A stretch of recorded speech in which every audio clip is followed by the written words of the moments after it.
But your Nashville sneakers always drag me down, down, down, down.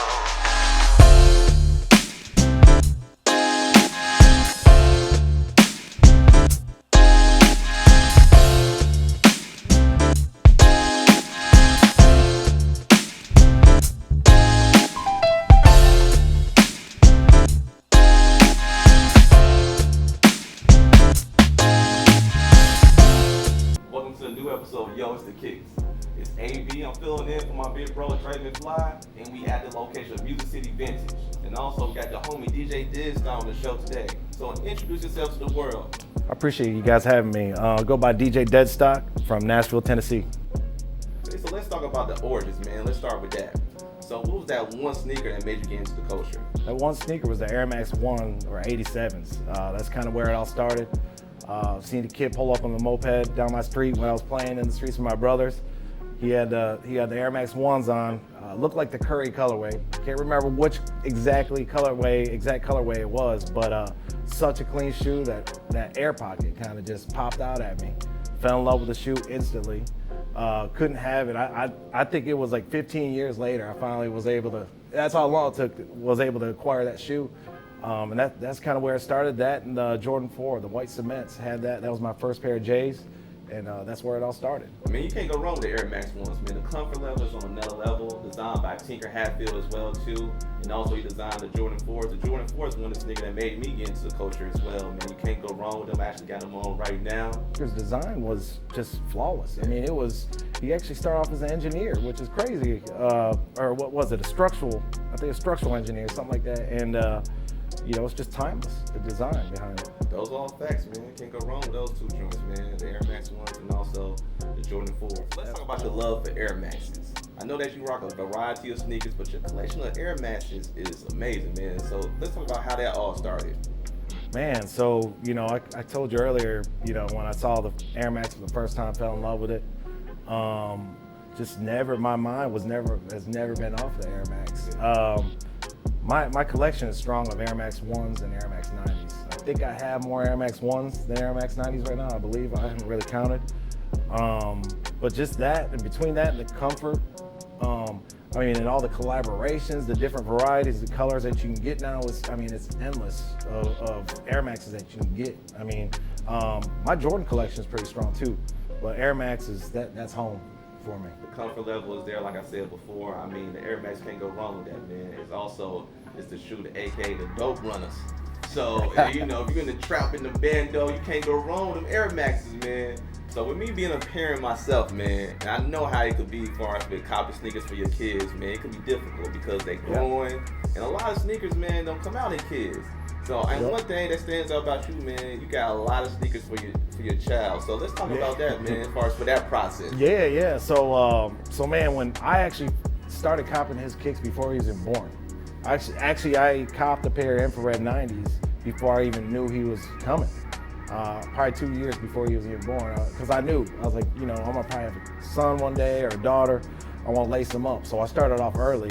I did take into consideration that they grow fast. So probably think I'm crazy, but I strategically copped all the shoes in different sizes. So I got everything from 3C, 4C, 5C, all the way up to 7C that I copped them. The good thing about a lot of those shoes is after he wears it, he's not gonna run around. So I could probably turn around, flip them, make a little cheese on it, but I'll probably keep them honestly for that matter. But yeah, man. So that's kind of how I look at the whole thing. Yeah, that's true, man. You can't go wrong with that, man. And not only that, it feels good though. When you copy sneakers for your children, man, it's like a different feeling when you cop sneakers for yourself. I know with me, I learned the hard way. I wasn't copping 3, 4, 5 C. Then I was like, hold on, they growing too fast. Yeah. So that's my. I get grief. I'm married. I get grief from my wife every time I cop a sneaker. I haven't copped one yet this year, believe that or not. I made a promise to her I would slow down. But every time I end up, if I cop him a sneaker and cop myself a sneaker, it makes it just a little bit easy. She don't give me much shit for it. She's like, okay, you got our son some shoes. Okay, I'll let you pass this time. So that's kind of how I've been doing it. I told my fiance I ain't slowing down. No, I'm not slowing down. No, I'm going. I'm gonna keep going. How did she react to that? I mean, she got mad, you know what I'm saying? But it is what it is, though. Right. That's what I love. That's what we're into. It's right? my pleasure. But yeah, you're right, man. It's nothing like it's a great feeling, man, just seeing your children lace in sneakers as well too. So and now you know how we came up as well too. You know, getting sneakers, man. You know, we wasn't getting them every release. So you know, by getting them for your child, it's just a different appreciation as well. It really is. It really is. Now that I'm a parent, and I'm fortunate enough to bless my son with it. But let's talk about your love of music. So with you being a DJ, and also far as with the hip hop culture goes hand in hand with the sneaker culture, and a lot of some of the greatest songs was inspired by sneakers. You know, Run DMC, My Adidas, and also with Nelly, Air Force One. So let's talk about just how that goes hand in hand with the hip hop culture and the sneaker culture. Yeah, man. Hip hop and sneakers they tie in perfectly. Just like steak and taters. I mean, they go hand in hand. I mean, if you look back, it all started from b-boying in New York. They were rocking Pumas, that it was a way for them to express themselves. So you would see these b-boys with crazy ass colors, Pumas with fat laces. Then, we go back to Run DMC. They didn't even have a collaboration. They just liked Adidas because, it was dope. And then Adidas caught wind of it, came to one of their concerts, and saw, thousands of kids holding up Adidas up in the air. That's kind of where the whole, collaboration started with them. And, but yeah, I mean, sneakers is a very big part of hip hop. I mean, if you look at some of the DJs, this is just a few.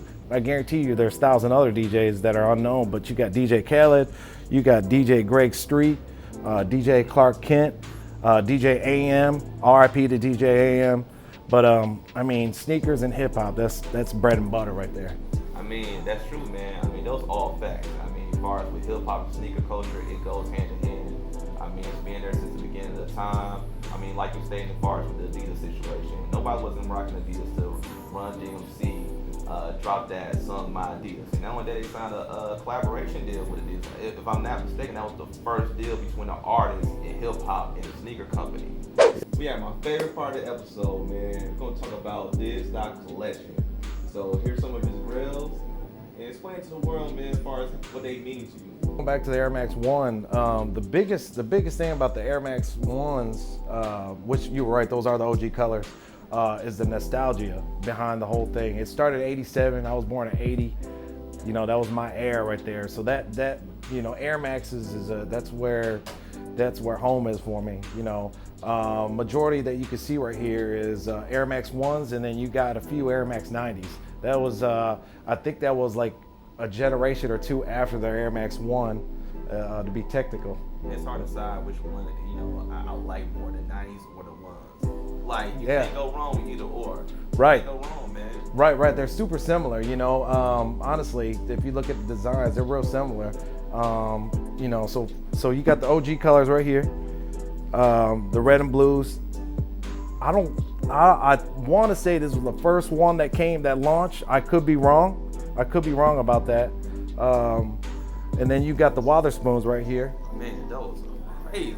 One of the best shoes I think that dropped within the past 5 years are these joints. That material is crazy. The colorway, it just come all great. Like it was organically made great, and that's one thing I like about the shoe. I agree with you. The creativity is there, so everything stands out. Yeah. So Witherspoon, Sean kind of designed these to kind of fray, with wear.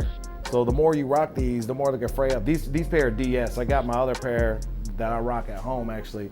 So those are actually made to get beat up, and then I actually laced my son up with a little pair. You're gonna be stunned that day. You're gonna be stunned. Yeah, so you can see these are kind of frayed up. I actually got these on GOAT. Okay. I think it was from some kid probably wore them like once or twice. The bottom still looks icy.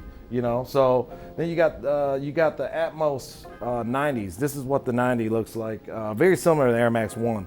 This was a collaboration with Atmos, which is a Japanese company. Super hard. This is actually called the Duck Camo right here. It was real limited, right? Super limited. Yeah. Super limited. They just shot up in price. I think they're over like a rack right now. Yeah. So I actually got these as a gift, a birthday gift for my wife. So I haven't. It's been kind of hard for me to break them out, but I'm gonna break them out one day soon. Next down the line is the Atmos 1. This was actually inspired after an elephant, of course, playing in the water. That's what that blue represents. I didn't even know that. See, that's a new fact that I just learned today. I didn't even know they was inspired by Elephant. Yeah, so this is another important shoe to me. I could never obtain the original release, and the prices were just ridiculous. Like you know, and then when they finally announced it, I think it was 16 when they started doing the voting for Air Max Day for 17, and this was a shoe. You could vote every day for a month on whatever shoe you wanted. So I went on there every day and voted for the shoe, and so did everybody else. And it got picked for the 2017 release. I mean, I just gotta say, man, this collection is crazy right here. For our viewers watching this, man, I know y'all impressed with this, and I gotta say, man, Deadstock, your Air Max game is one of the best that I ever seen as well. So, I mean, you can't go wrong, man, with the Air Max. There's so many different flavors that you could rock as well, too. So, that's the great thing about it. It's durable, comfortable, and you can't go wrong with the flavors. Like, look at these joints. You can't go wrong with them at all, y'all. So, I just want to say, man, you know, that concludes the episode. Yo, it's the Kicks. So we wrapping up today's episode. I want to give a major big thanks to the homie DJ Deadstock for coming out, man. And we appreciate that love, man. And also, too, man, just let everyone know, you know, where they can follow you as well on social media. Yeah, so once again, DJ Deadstock. My handle on IG is I am Deadstock, no hyphens. So it's I am Deadstock. I want to give a shout out to you guys. Shout out to Music City Vintage. This is the first time, you know, I got to check out the store, but wanted to come here since they opened up. I'm glad to finally come and chop it up with you guys, and yeah, I appreciate it. Man, we appreciate that, man. Big shout out to the city of Nashville as well, man, pushing the sneaker culture. And also, you can follow us as far as at Grailz on our Instagram at Grailz Inc. That's GRAILZINC. And also, you can, you know, follow us on Twitter as well and Facebook, and check out a lot of our previous episodes and also skits and films on our YouTube page at Grailz Inc. And shout out to the homie Juice. And also to the homie JoeRilla too as well, man.